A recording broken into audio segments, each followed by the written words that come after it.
Buenas tardes, queridos contertulios. Llegamos a una nueva edición del Sillón Bíblico. Mi nombre es Abel de la Costa y estamos en el segundo domingo de Cuaresma del ciclo B.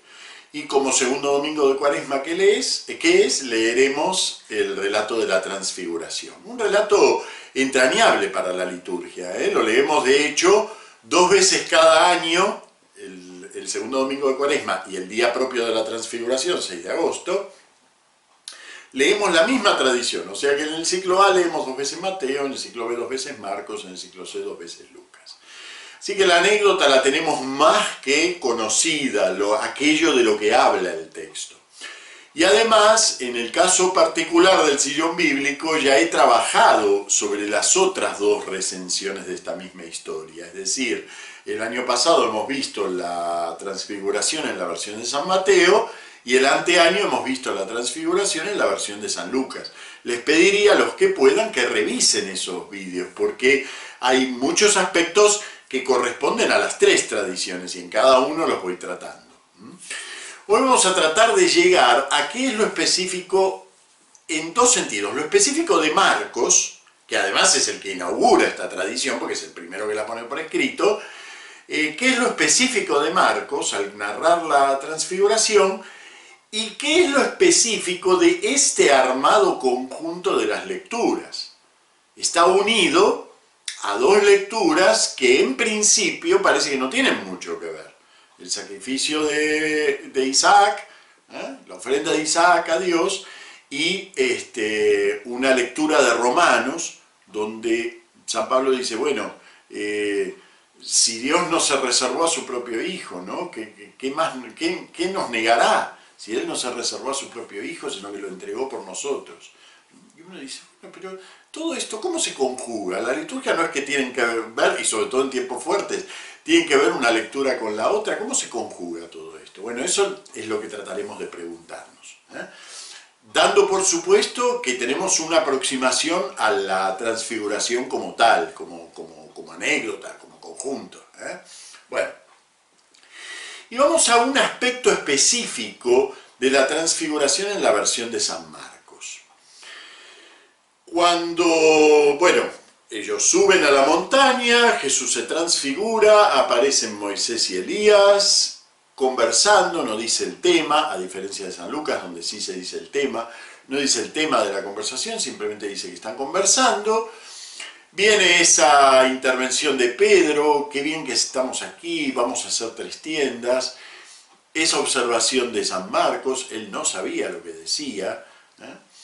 Y luego aparece la nube, los cubre y se oye una voz del cielo que dice, este es mi Hijo amado, escuchadlo. Bueno, pues ahí tenemos algo específico de Marcos. Ustedes me dirán, no, pero eso pasa en los 3. Sí, claro, pasa en los 3. Pero el modo como pasa en Marcos es único. ¿Y por qué es único? Fíjense este detalle.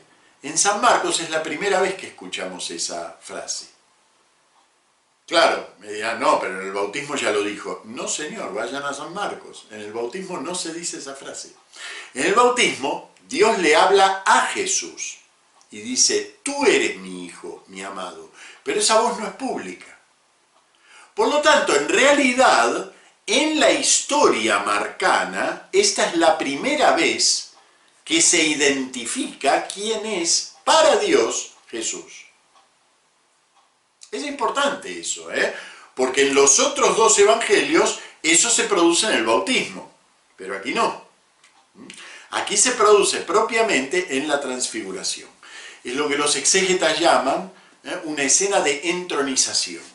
Jesús es entronizado en su dignidad de Hijo de Dios.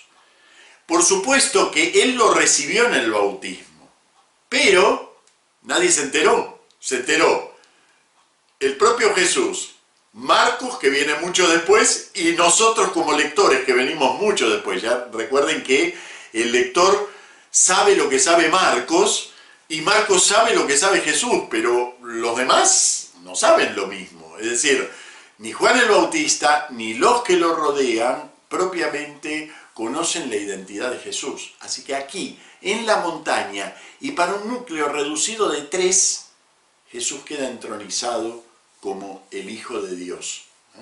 ¿Para quién? Para estos tres. ¿Y quiénes son estos tres?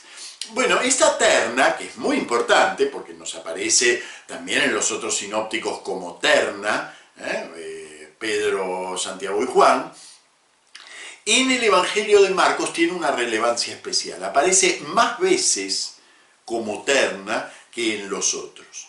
De hecho, ya en el modo de enunciar a los 12, en el capítulo 3, ya en ese modo de enunciar a los 12, San Marcos destaca como primeros y les pone el mote que tiene cada uno, los pone estos tres. Así que ya los destaca ahí.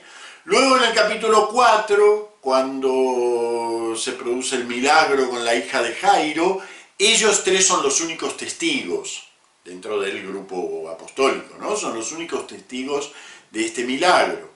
Y luego, por supuesto, igual que nos pasa en Mateo y Lucas, también son testigos de Getsemaní. Testigos privilegiados, porque en Getsemaní están los 12, pero estos tres son llevados aparte más cerca de Jesús, como testigos privilegiados. Saben que San Lucas utiliza para ellos tres en Hechos el nombre de las columnas de la iglesia. No es un apelativo que se utiliza en los evangelios sinópticos, pero bien nos sirve para entender por qué el destaque de estos tres. De alguna manera estos tres representan en la concepción de los evangelios sinópticos el resumen, la síntesis de la iglesia. Entonces tenemos que en la montaña, para San Marcos, se produce para la iglesia la intronización de su Señor, la revelación de quién es realmente este Señor. Y entonces ahí empezamos a ver por qué la liturgia escogió como, digamos, como compañía y como clave hermenéutica para este evangelio el atamiento de Isaac, o la entrega de Isaac.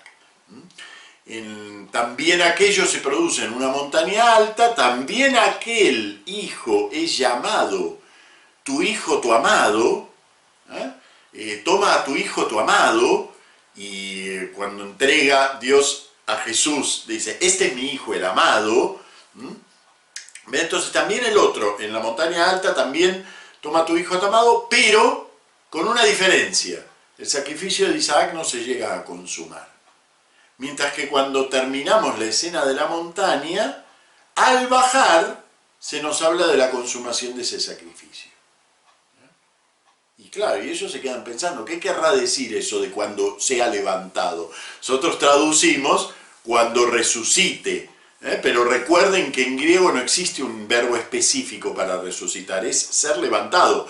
Así que si yo me sitúo en la escena, yo lo que escucho, que no tengo ninguna experiencia de resucitados, lo que escucho es cuando sea levantado de entre los muertos. Entonces, ¿qué quiere decir eso de ser levantado de entre los muertos? Fíjense, un sacrificio no se llega a realizar, pero es ofrecido, y el otro sacrificio lo ofrece el propio Dios, la otra entrega la realiza el propio Dios, y sí se va a llegar a realizar.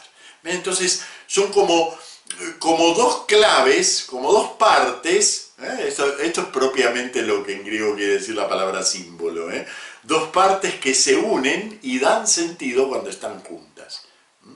Y ahora sí viene la importancia de la segunda lectura, ese pequeño texto de Romanos que dice así: hermanos, si Dios está con nosotros, ¿quién estará contra nosotros? El que no perdonó a su propio Hijo, sino que lo entregó por todos nosotros, ¿cómo no nos dará todo con él?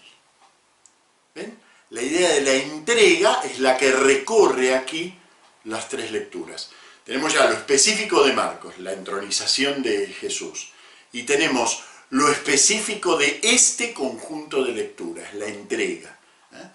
Todo esto, podríamos decir, adquiere su verdadero sentido cuando atendemos a la antífona del Salmo. En la antífona del Salmo nos dice en función de qué va todo esto, en función de qué la entrega. La entrega no queda simplemente en entrega. Caminaré en presencia del Señor en el país de los vivientes, o en el país de la vida. País de los vivos, según la traducción litúrgica que nos toque. Todo este Dios es un Dios que camina hacia la vida.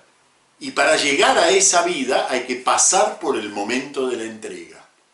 Fíjense, en el domingo anterior hablábamos de la soledad de Jesús, hablábamos de la nueva creación en Jesús, empezaba esa vida, otra vez con una especie de paraíso, empezaba esa vida con este nuevo Adán.